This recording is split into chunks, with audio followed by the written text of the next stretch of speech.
دوای تێپەڕبوونی 24 ساڵ بەسەر گەلە نێودەوڵەتی کە تێیدا بیرمەند و ڕێبەری گەلی کورد عەبدوڵڵا ئۆجالان مافی ئازادی لێ سندراوەتەوە لەژێر گەورەترین گوشار و فشاری توندی تاکە کەسیدا و مافی کەسی و ئازادی و کەسیەکانی لێ سندراوەتەوە بە توندترین شێوە لەژێر چاودێریکردنی زینداندایە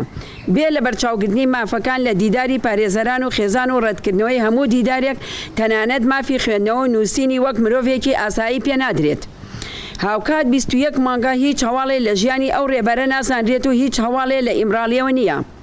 بۆ ئەمەش لەگەڵ ئەوەی لە ماوەیەکی ڕابردوو سیپیتی بۆ دوو جار بە مەبەستی دیدار لەگەڵ ڕێبەر ئۆجالان ئاگادار لە ڕۆژی زیندانیکردن چۆتە زیندان. بەڵام ئەوەی جێگای پرسیارە هیچ ڕاگەندراوێک لەو بارەیەوە بڵاو ناکەنەوە هەرچەندە ئێمە ئاگادارین کە دیدارەکە ڕێک نەخراوە بەڵام بێ ئەوەی هۆکارەکەی بۆ کۆمەلگای نێودەوڵەتی و گەلان و جیهانی گەلی کورد ئاشکرا بکرێت بە نادیاری ماوەتەوە. ئەمەش بۆتە هۆی ئەوەی گەلەکەمان و ئازادی خوازان لەسەر ڕەوشی ڕێبەر ئۆجالان درک بە مەترسی و ئەگەری پیلانێکی قێزەون بکەن. ئێمەی ژنان لە سۆنگەی بەرپرسیارەتی و خاوەندارێتی لە ڕێبەرەکەمان ڕای دەگەێنین کە یەکێتی ئەوروپا و کۆمەلگای نێودەوڵەتی خودی سیپیت و تەواوی ڕێکخراوەکانی مافی مرۆڤ بەرپرسیارن لە هەر ئەگەرێکی نەخوازرا و دەزانین کە بەسەر ڕێبەرەکەماندا بێت.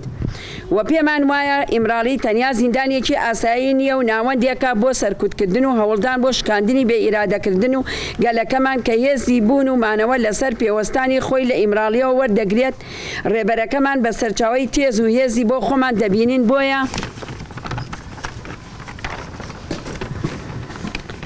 بۆیە دەزانین تورکیا بە ئاگاداری ناتۆ یەکێتی ئەوروپا دەخوازن لە تۆڵەی شکستەکانی ئەم دوایی دەوڵەتی تورک بەرامبەر بە هێڵی تێکۆشانی ئازادی ئەو پەرچە کردارە قێزەونە لە ئیمراڵیەوە بەڕێو ببن. سەرکەوتنەکانی گەل لە ڕۆژاوە و سەرکەوتن